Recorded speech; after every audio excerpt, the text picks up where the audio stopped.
my name is Taylor Scherer and I'm a 4th grade teacher at Kelly Elementary. I cannot believe a year has gone by. It's really neat for me to have watched them grown as much as they have, and just to see that they really needed me in the beginning or felt like they really did, but now they want to do things on their own, but they still are very encouraged and want to impress me or want me to be proud of them, and they still want that verbal recognition that they're doing well and they've succeeded. So it's really cool to not necessarily hold their hand as much anymore, but just kind of watch them fly on their own and encourage them as they go. What you've seen was the junior achievement. We had somebody come in and talk to our class, explain to them, introduce to them information about entrepreneurship.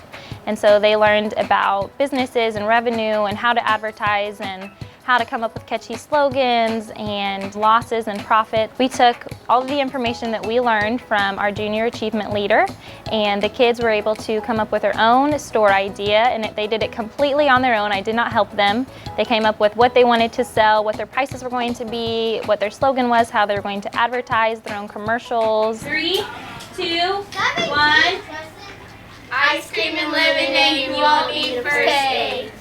Yay! Clap for 'em, guys! We were able to invite the 2nd and 1st graders in, and they came and shopped at their stores, and then at the end we wrapped it all up and added up our profits, and we had to subtract all the expenses, and we figured out who made the most money and why that business was the most successful and what could they do next time in order to change it. And we really just wanted to make sure that it wasn't just a store for them and something fun, but it was something that they were really gaining a lot of information about. I think really just the relationships I built with my students has probably been what stood out the most to me. And when I do get to discipline them and then they turn around and they still want to be my best friend, or they say thank you, Miss Scherer, that's been really big to me. I come in and I'm used to them screaming, Miss Scherer, and it's just normal now. As we're getting to the end of the year, they've really helped me reflect and try to figure out things I want to change for next year, and just encouraged me to keep pushing on and moving forward. And so yeah, I'm really grateful for them.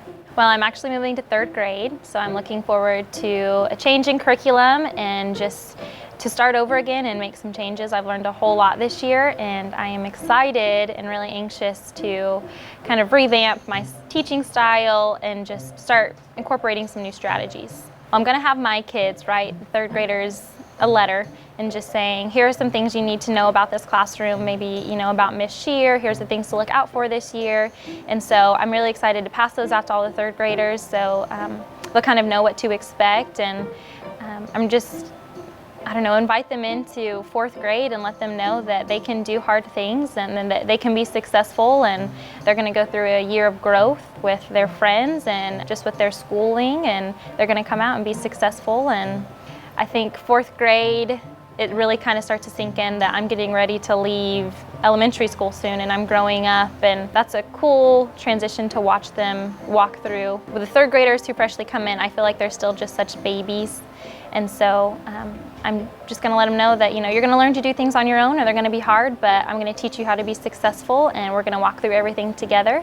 I want to have some specific behavior plans set in place. So if you do this, then here's the consequence, because I think as teachers it's very easy to get frustrated and want to lash out when they do something, or sometimes you just have to take a break and step back and say, go sit over there, I'll talk to you in a minute until you can calm down, and so that I can handle this rationally. So I think next year I just really want to have in place, like, you do this, then here's the consequence. This is the consequence every single time. It's not going to change because I'm angry or change because I'm feeling sympathy for you. And I just want to make sure that that's something that's set in place, because I think kids thrive off consistency, and I can't say I've probably been the most consistent, but that's definitely something I want to work on. Now I'm going on my missions trip to Athens, Greece, and then I'll come back and start planning for next year.